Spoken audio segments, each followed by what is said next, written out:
they determine the saturation of water at breakthrough point. This is the relative permeability of water equation and oil. From combining these equations, we can calculate the fractional flow of water. By differentiating it with respect to the saturation of water, we get the F dash W. Now in this figure, by graphically, the breakthrough point can be calculated by drawing a tangent from the initial concentration of water in the reservoir to the fractional flow curve. This point is the breakthrough point. Also from the slope equation is given by Fw minus Fwi, and breakthrough of saturation, this is the breakthrough point, and initial water saturation, which is the residual water saturation. So by combining these equations 4 and 5, we can get the expression for saturation of water at breakthrough. Second, we have to calculate the average water saturation in the reservoir at breakthrough and after breakthrough point. If we see the figure, point B is the average water saturation at breakthrough. So if we take the triangle ABC, then for the slope, it gives Fw minus Fwi, and saturation of water at average water saturation at breakthrough minus initial water saturation, which is residual water saturation. So this gives rise to 1 and minus 0 divided by this expression. So when we add the residual water saturation to the inverse of the slope, we get the average water saturation at breakthrough. Now this is at breakthrough point. After breakthrough point, the expression is this one for calculating the average water saturation. The third step is to calculate the original oil in place recovered. Now the original oil in place recovered is given by this expression, where the average water saturation minus the residual water saturation is the amount of oil displaced, and 1 minus residual oil saturation minus residual water saturation is the original oil in place present. So the ratio gives the original oil in place recovered. And before breakthrough happens, the amount of oil recovered is equal to the pore volume injected. Now the inverse of the slope of the fractional flow curve also gives the pore volume injected. So we can calculate the pore volume injected and corresponding original oil in place recovered. So we get a relationship between pore volume and original oil in place recovered. Now that analysis was for water flood. Now if we are dealing with polymer, there are certain changes which we need to make. Now as I told before, graphically we can calculate by drawing a tangent from the initial saturation of the species, either it is polymer or water, to the fractional flow curve of the respective species, we get the breakthrough point. So since the concentration of polymer in the reservoir is 0 initially, so we draw a tangent from the origin to the fractional flow curve of polymer. So this point gives the breakthrough point for polymer curve. Now the water present in the polymer solution is miscible with the residual water in the reservoir. So there is a miscible displacement, and saturation discontinuity occurs.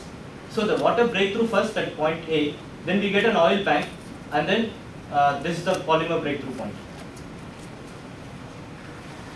This is just an example of a basic calculation. So we can see the recovery value follows till this point to a water flood, then we get an oil bank, and then the recovery curve follows the polymer flood. For the two-layer case, if you consider this figure, we have the parameters given here, and the first layer is almost 10 times more permeable than the second layer. Both layers have equal porosity and equal thickness, and V1 and V2 are the average front movement rate in both the layers. For the no cross flow case, we can calculate it similar to one layer case. Both the layers can be treated separately and the results can be combined. By Darcy law, the K/phi ratio is given by this expression. Now when we rearrange these equations, then we get the average front movement rate for both the layers.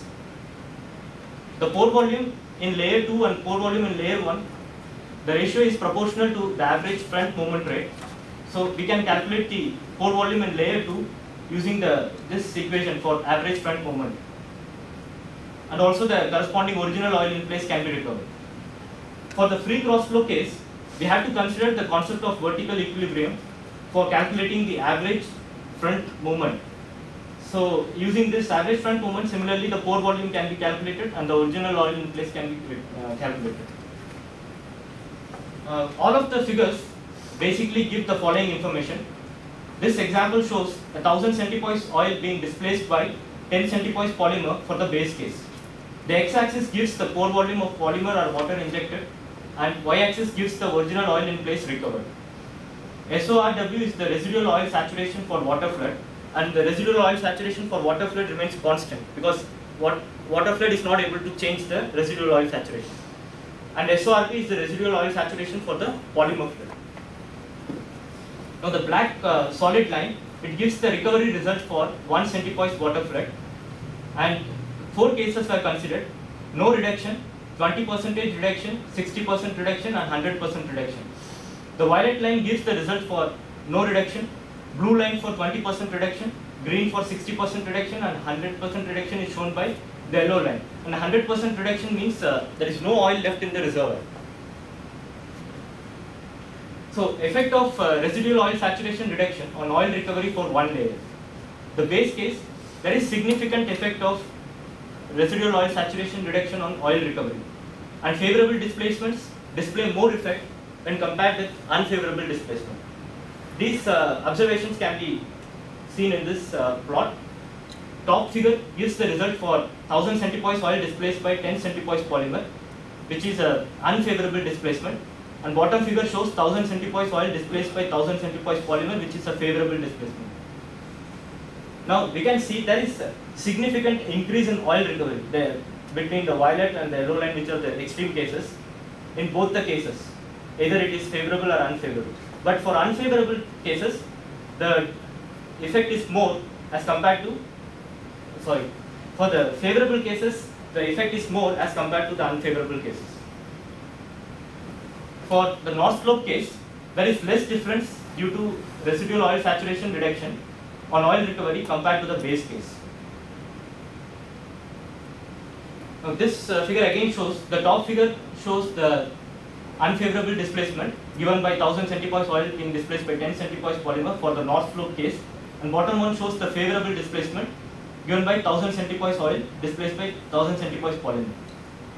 So when we compare this north slope case with the base case, we can see there is reduced effect of residual oil saturation reduction on oil recovery, as we can see between the extreme end for between base case and north slope case.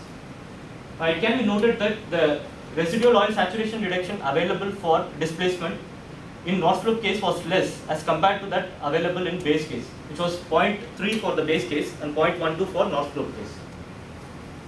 All these observations can be summarized in this table, which gives the result after one pore volume injection of 1, 10, 100 and 1000 centipoise polymer for displacing 1000 centipoise oil. So the base case is always giving more effect as compared to the north slope case in all the cases, and when we compare the unfavorable displacement with the favorable displacement, there is increased effect.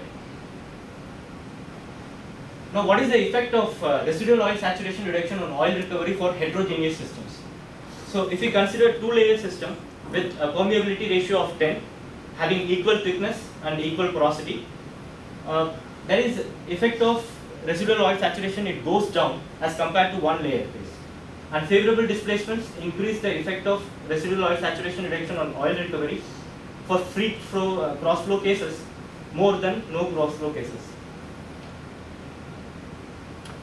This figure shows the result for 1000 centipoise oil displaced by 100 centipoise polymer for one layer north slope case, and this gives for the free cross flow case the same similar parameter.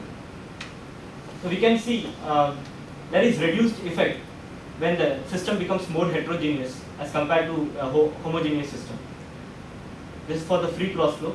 Similarly, for no cross flow, again we see reduced effect as compared to the one layer case. But at favorable displacements, the free cross flow cases start behaving similarly to a one layer case. This again can be summarized in this table. We can see that the one layer case always shows more effect as compared to heterogeneous system, and when the displacement become more favorable, the free cross flow cases start behaving as one layer case. Till now the permeability ratio was fixed at 10. To analyze the permeability ratio to a more detailed way, I used other permeability ratios. Now this shows the result for 1000 centipoise soil displaced by 100 centipoise polymer for free cross flow north slope case.